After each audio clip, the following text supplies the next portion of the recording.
Hi guys, today I'm sewing a custom sweater for myself with a zip guard like this one here. So if you want to know how to add a custom and funky zip guard to your garments, follow these quick and easy steps. First step is that you need to use non-stretch fabric or minimally stretch fabric and cut a rectangle out of it. It needs to be 4 inches wide, and for the length it needs to be 3 inches longer than your zip. The second step is that you need to fold the rectangle on itself and then cut one edge so that when you reopen it, it's going to make a V like this. The third step is not mandatory, but if you want, you can cut a piece of ribbon. Same thing for the length. It needs to be 3 inches longer than your zipper.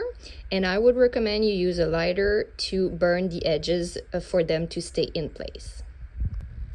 Next step, you're gonna refold your first piece of fabric on itself, and you're gonna sew the top edge and the side edge, either with a serger or a normal sewing machine.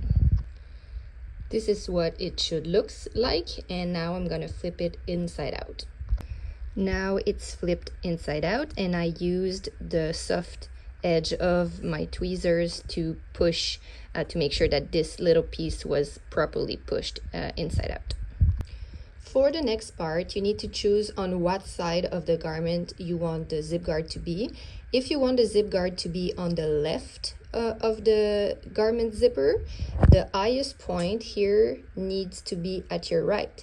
And on the other end, if you want the zip guard to be on the right side of the zipper, on the right side of the garment, then you need to lay it flat so that the highest point here needs to be on your left.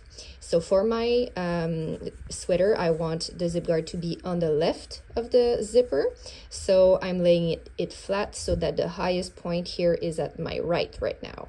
And the next step is that I'm gonna sew with a normal sewing machine this piece here, this ribbon, and leave a bit of a space right here, because the next step is that we will be folding it like this for the little zipper garage to happen. So I'm gonna sew it just like that all the way around, so the 4 edges of it, just normal stitch, simple stitch, leaving a bit of a space, maybe less than an inch, maybe 3/4 of an inch from here to here.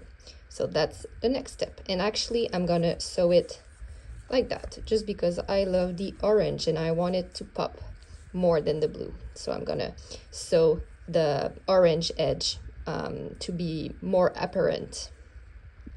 So that's how it should look like.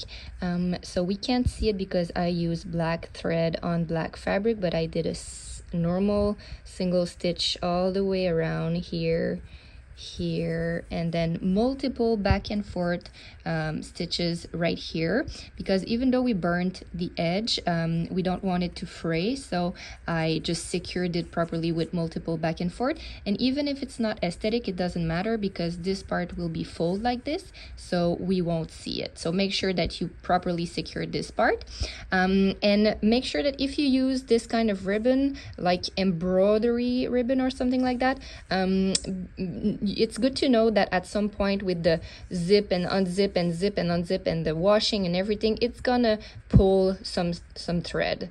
You can see on this one, I did that vest maybe a year ago or a little bit over a year ago, and it pulls a bit of thread. So I kind of like it. It gives a vintage look and a used look, which I personally like, but you got to consider this if you want to use this kind of ribbon.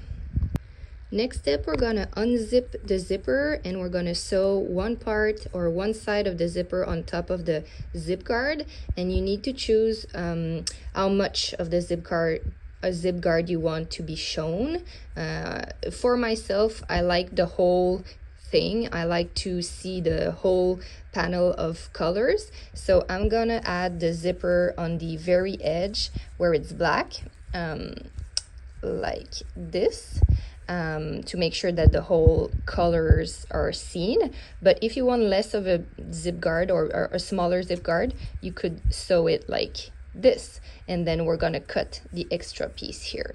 So you need to choose how big of a zip guard you want. So that's the result, and the next step, we're gonna fold this little thing here and we're gonna sew it here to make the zipper garage, and you'll understand in a minute why we call it the zipper garage.